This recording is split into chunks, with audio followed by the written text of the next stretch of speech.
mangke dalu tesih wonten sedalen atas, mangke diaturi malih. Ih, Dinda, aku kok geding aku.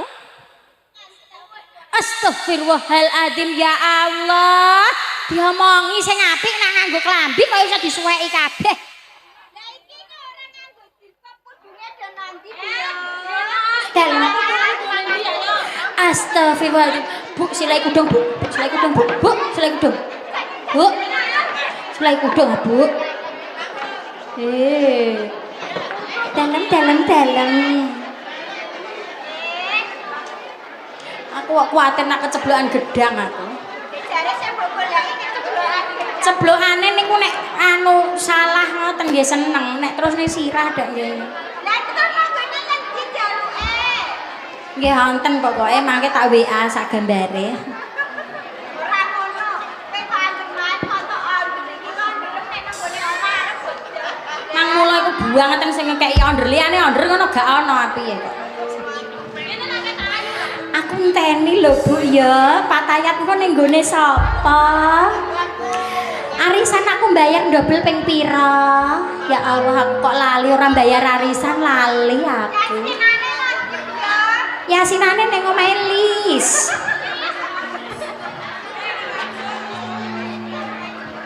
Tenan lho. Walah, ayune lek kaya LP Sukaisi. Iku Bu iku anggere ape awake duren ya tak arani ayu. Aku kok aku kon marani engko marani waduk ka tak kei duren. Kolesterol lah sementing ra inu. Astagfirullahaladzim, wonten dawuh menapa Ndara Putri?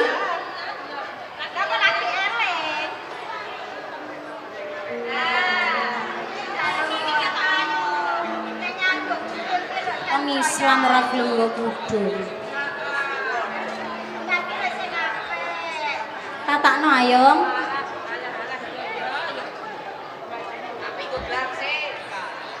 Sakae nak ana. Alah aku kudungan ngono nek terus dirasani yoga kowe kok lho sing nganggo batik putih. Lho iki kok ketok ayu ya nek nganggo ngono jere. Assalamualaikum. Waalaikumsalam.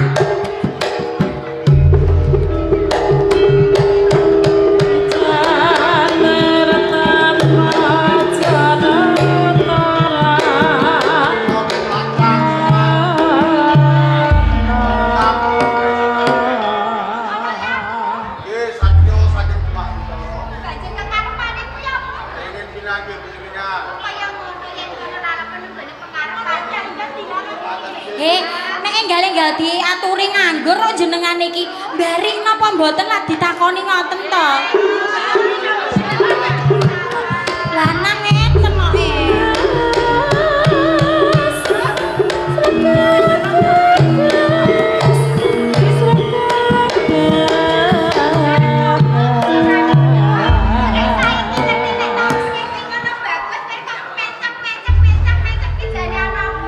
Wis ayu ta urung ya.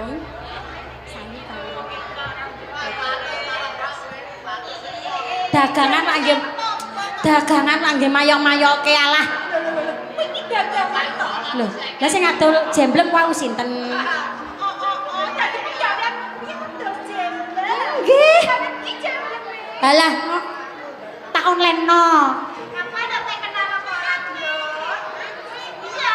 Nggih dereng no. Belum kenal. Dereng. Saya betina kita gorengannya no ya.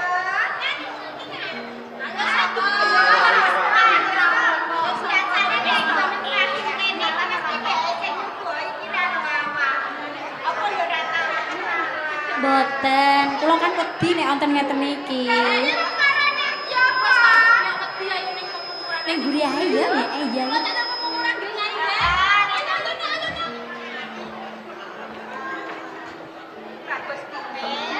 Ji, kula pipi. Gunung Katu Nyaren. Irang sak loron kok tujuan ing Pati. Meskipun kula badhe dilahirke apa yang selalu jenis. Nanging yang santus kula. Nah, pancen bener.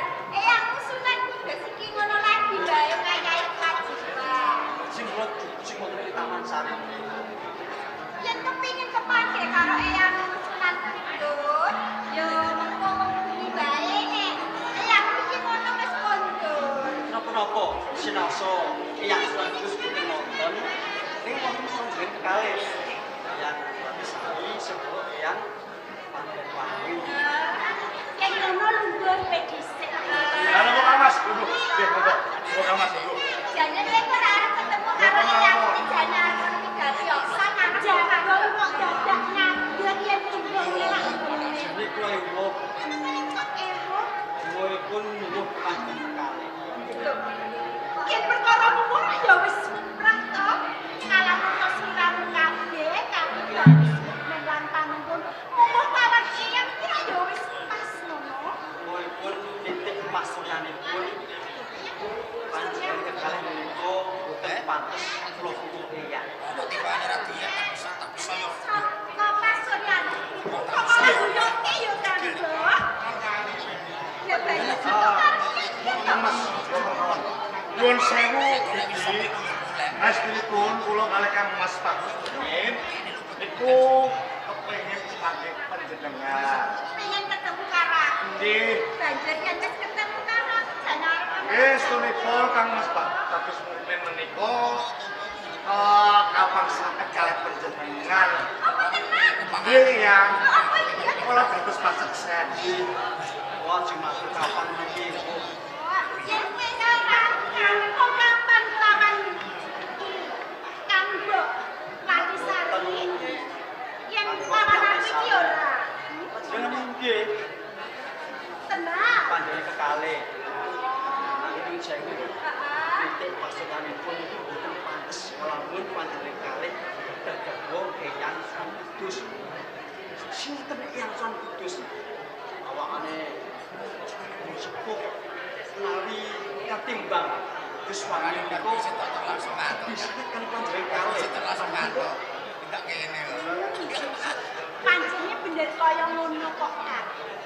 Lah nek Pak yo wis pancen garwane arep piye?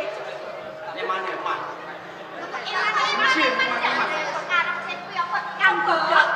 Sajane yen kondo eman-eman ngono kok kaya nyimpen pati ngono ya. Wis cocok bae, dadi sing kok karepe. Niki umur panjenengan niku kalian kula niku 11 12. Kok dhisik kok 11 12 iki kok kaya Wis kantaran. Umur sampeyan kalian kula. Niku purun kabudut garwa Eyang Sunan Kudus. Purun sangat. perkarane kuwi to. Ngene lho Pak Gismen lan Nggih. sakenane kamu ki lho ora duweni rasa tresno karo garwaku kang Mas. Ya iya lho kabeh kok kok saya. Dan coba sampai wis kondo yen aksara dengan ngono sapa yo suami ki ngono ora padha. Yen nunggu jajaran wae ora pas. Sampai wong Ing atase Eyang Sunan Kudus nunggu jajaran sampeyan yang panjenengan niku wah boten pas. Jane yen Eyang Sunan Kudus kuwi nek sanding lawan Eyang Panjabangi ngono piye? Ora boten pas. Ora Boten pas. timbang. Ora imbang. Nggih. Lah iki jane sampeyan ngono imbang karo karo bagus. Nek iku lho padha imbang. Jane iki nanti Eyang dadi garwane Eyang. Iki mung perkarane kepepet kok. Dan lampahi pepet. Tahu piye wong jenenge? Boten menaiku. Pancen lho apa? Rasane nunggone aku ngono longso. Saben dina yen awon iki rasane ngati. Parah. Nanging bisa dicegahan karo wong lanang sing luwih enom. Rasane nunggone ati iki ngono iki. Ayo banget. Kaki bagus. Eyang iki rak garwane rak yo wis sepuh. Kaya dene Eyang Kudus kuwi to. Lah ngono kuwi rak Eyang ngerti lawan bocah nom sing kaya kowe kuwi. Aduh, rasane kaki iki kaya saya ning runcit rasane kaya kudu mati. Saya panjenengan sampun sampun kok Pun namang panjenengan kali niku Mas cekan Mas. Rasa kaya ya tak bisa dikecari percaya kuwi ngono apa?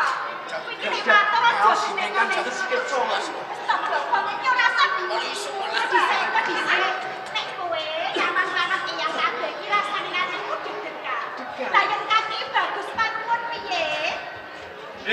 sami deg-degan. Aduh, Nyuwun deg-degan. nyuwun sewu nggih, Eyang Wati Selan Latiwangi, Kang Mas Bagus Mukmin sakmenika isin. Nah, estunipun Kang Mas Bagus Mukmin menika tresna sanget kalih Kok dhisik omjane nopo?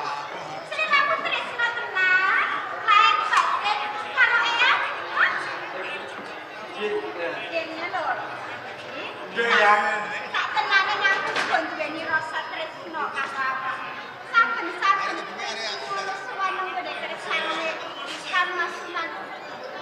Rasane aku pengen banget sejak karo. Kancane yo. Kang Mas Suman tingkat nyayai kewajiban yen tresna karo aku. Nggih monggo, monggo latus. Latus monggo.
Kowe aja salah ing panon.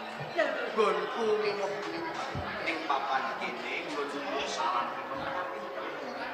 Ning babar pisan, lho sliramu sampun kok ora ngrungokke nggone Sama kali tiga. Sampai tiga. Basya. Aku tak kira mau dulu. Kamu nih kok boten.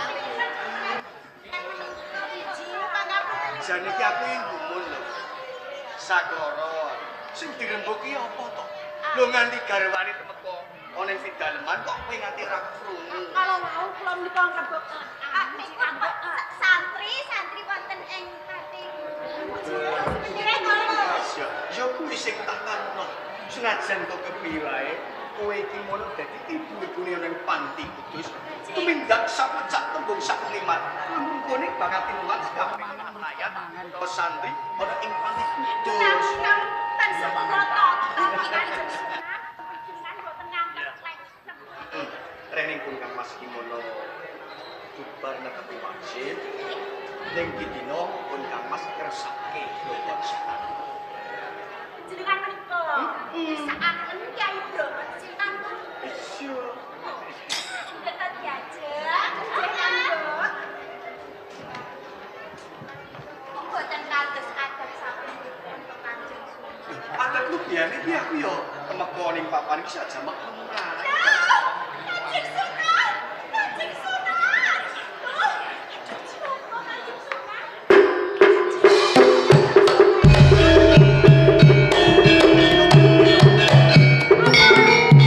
Jadi apa kan Kanjeng? Kyai Bromo Setan Kober Kanjeng Sunan! Ana apa banget setan kober? Kyai Bromo Setan Kober Anes Kanjeng Iya.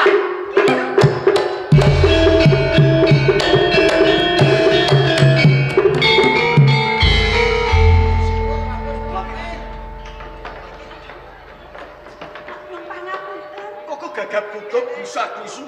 Tundone mengko keseluruh. Nggih. Ana wingi dadi apa ngono? Sik.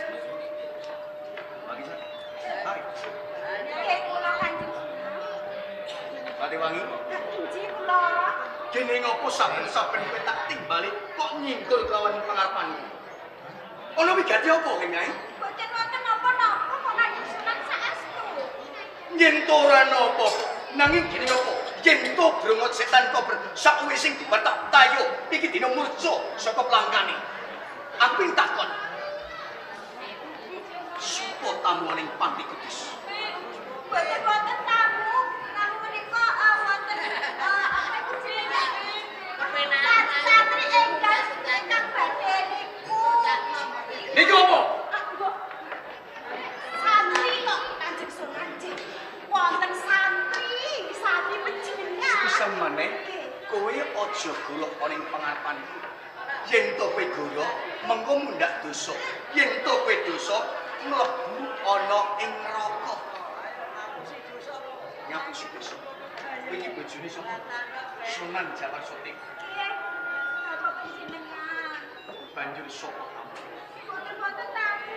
Saestu boten tamu ingkang Pati wong? Boten wonten. Boten wonten saestu boten wonten kok Kanjeng Sunan. Ana apa ora? Wonten.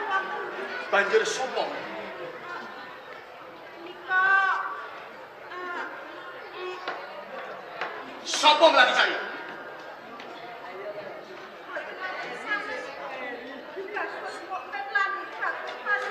Mukmin Panuwuh.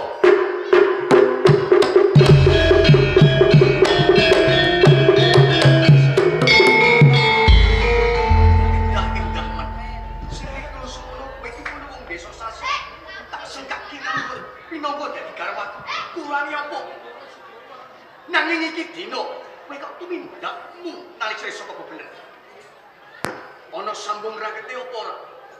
Brongot setan kok berkelawan Bagus Mukmin lan Panuwun. Yaku.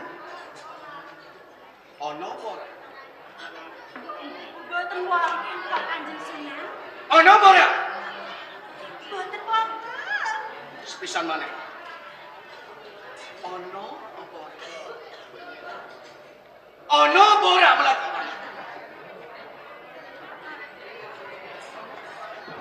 Ana apa ora? Jenjen wonten. Dadi ana sambung rakete.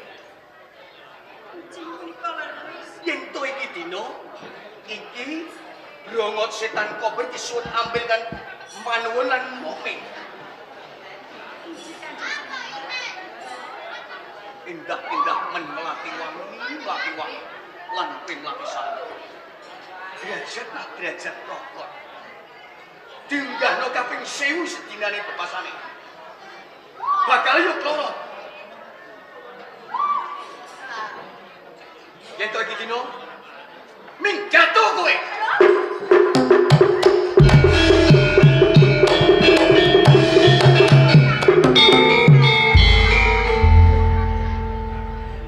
Kula boten nambani maneh. Sumpun sami kok kemawon. Mukmin lan Panuwun iki mun wayahku bebasane. Nanging dening apa? Yen to brongot setan kok mriki mono kok ijolke kelawan katresnan. Kula kilap. Kilap. Kula niku anu kok Kanjeng Sunan. Kula niki ndak ngertos Bagus Mukmin lan Panuwun niku. Kula ngiler. Ngiler. Dadi kurang. Saben-saben kowe santun ngono kelawan aku. Nggih nanging kula niki kula kepengin kok Kanjeng Sunan. Kowe kepengin? Nggih nanging namung sithik mawon kok. Sithik lan akeh padha-padha iki mono dosane. Bangeten iki kowe kuwi mono. Sing tuwa ora ngerti tuane. Sing enom picak mripate.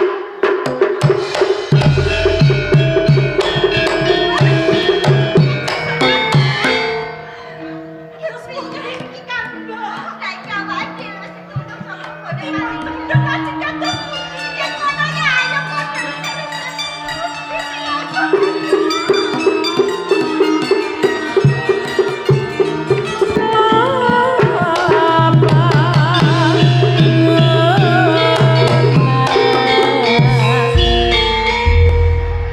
Kabunanku Panuwun lan Mukmin. Inggih kula royo-royo saka Bendaran Demak mandi teka goleng bagan las. Iki nyarep jonoku.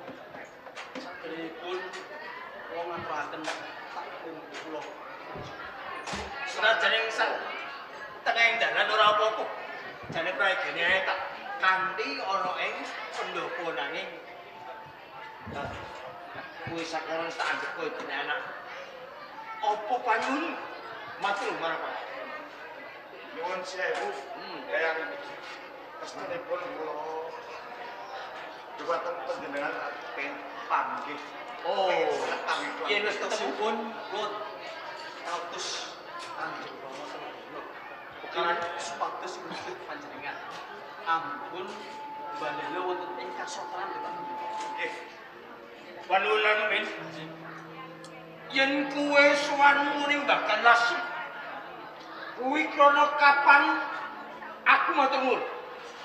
Nanging bareng kuwe matur yen butuh ramamu teng kono. Supaya ngripe marang paman. Iki dudu perkaramu. Neng perkarane wong tuamu lan pamanmu Sraya. Sinaosa menika perkawasipun tiyang sepuh kula. Nanging kula ugi katurunipun pantes kalamun kula nindak kewajiban terus paduh wis nitip panjenengan. Sepisan meneh. Aja kuwe melu-melu perkarane wong tua. Luwih becik bali matur marang wong tua. Paman Suryata, kula mboten badhe wangsul wonten ing kasutran Dharma Bantara kalamun mboten sarangan kalih paman. Piye? Nggih, Paman. Yen ngono ke mbadal dhewe paman. Bali. Mboten, Paman. Ora gelem bali. Mboten. Sampun setahun muncang.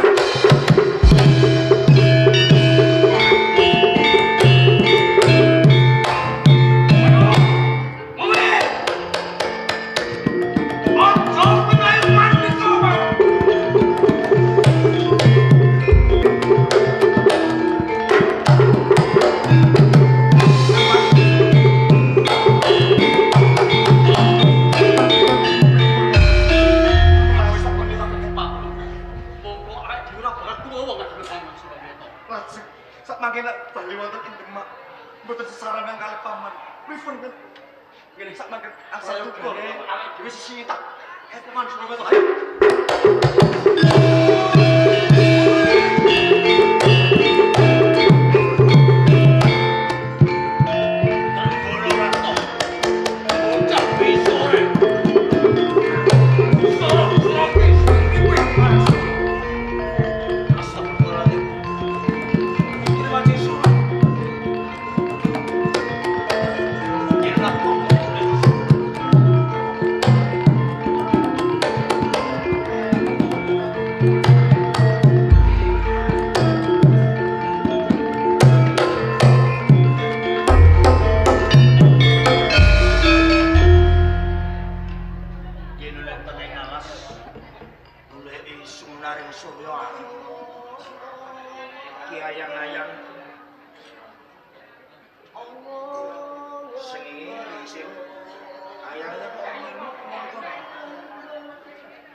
Lamat iki kaya masjid aduh sing akeh.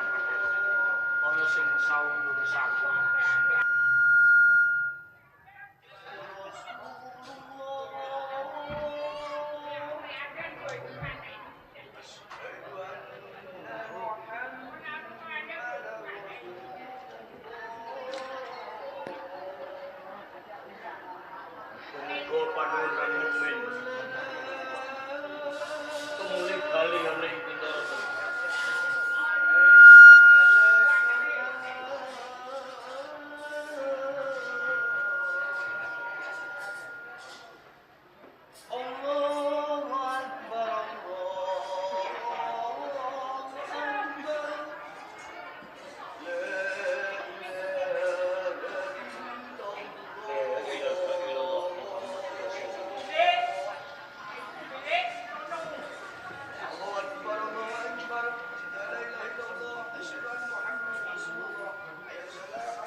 Bintoro. Kang Mas. Nggih. Aku bakal bali ning Ini keliwat terus. Prawoto Jamil keliwat keliwat kene. dan Sunan Prawoto. Ayo sampean monggo.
Nganti punang jabang bayi kimono lahir oleh jagat keberayaan.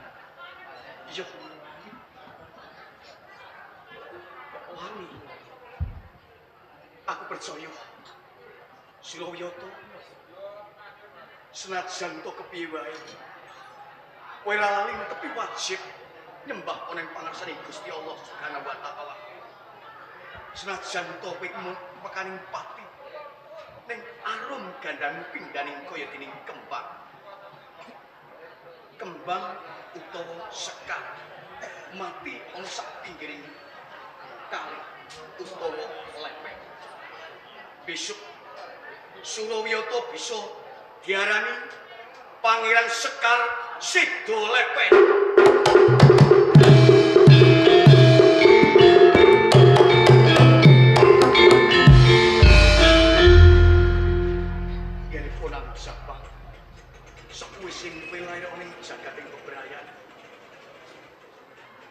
Kowe metu sing ora sak mestine nanging kowe tumiba ana sakduwing carang utawa temangsa. Yo besok bisa diarani penangsa.